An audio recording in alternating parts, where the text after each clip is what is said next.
Hi friends, welcome back to my channel మా ఇంటి అభిరుచి. ఈరోజు మా ఆయన కోసం పెట్టిన లంచ్ బాక్స్ ఏంటనేది చూసేద్దాం రండి. ముందుగా అయితే అన్నం పెడుతున్నాను. ఇంక తర్వాత చూసారంటే ఈరోజు కర్రీ నేను బంగాళదుంప ఉడకబెట్టి మ్యాష్ చేసి పోపు చేశాననమాట.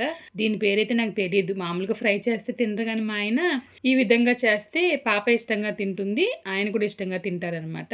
ఇంక తర్వాత చూసారంటే మజ్జిగ చారు చేశానండి. ఈరోజు పెద్ద వంటలేం లేవు, సింపుల్గానే చేసేసాను అనమాట. ఇంక తర్వాత చూసారంటే టమాటోలు ఎక్కువగా తీసుకున్నానని చెప్పేసి లాస్ట్ వీడియోలో చెప్పాను కదా. ఇంకెలాగైతే కొంచెం టమాటో ఊరగాయ కూడా పెట్టేశానండి. ఆల్రెడీ మన ఛానల్లో టమాటో ఊరగాయ రెసిపీ ఉంది, లింక్ కావాలితే ఇస్తాను చూడండి. చిన్న బాక్స్లో టమాటో ఊరగాయ కూడా పెట్టేశానండి. ఇంకా ఈ రోజైతే నేను మధ్యాహ్నంగా బెండకాయ పచ్చి రొయ్యల పులుసు తయారీ విధానం ఎలా అని చెప్పేసి వీడియో చేసి పోస్ట్ చేశానండి. మీరు ఇంకా చూడలేదంటే చూడండి. ఆ రెండు కాంబినేషన్ టేస్ట్ చాలా బాగుంటుంది. రెసిపీని అస్సలు మిస్ అవ్వద్దు. ఇంకా బాక్స్ అయితే ప్యాక్ చేసేసాను. ఇంకొక వీడియోలో మళ్ళీ కలుద్దాం. Thank you.